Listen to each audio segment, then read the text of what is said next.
Now, coincidence of coincidences, not coincidence. His wife was from Brest, and he was from Warsaw.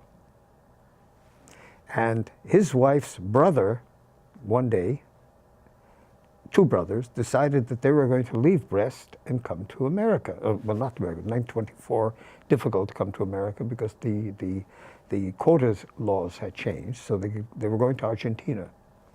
So they stopped off, they got on the train in Brest, and the first big stop was Warsaw. It's about 150 kilometers. And in Warsaw they had mishpucha, distant mishpucha. Who was it? It was the parents and family of their sister's husband. So they met the family in Warsaw.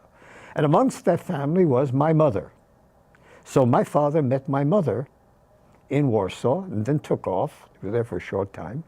And then took off for Argentina and ultimately the United States. And ultimately, when she emigrated to Canada, he remembered her after all these years. And with the urging of my uncle and aunt, he went up to Montreal, married her, and brought her here. So we have the unusual spectacle of a brother and sister marrying a brother and sister. All right?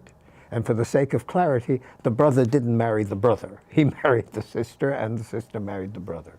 So my cousin Miriam, who is the daughter of Benjamin, is a double cousin in that she is the daughter of my mother's brother and my father's sister.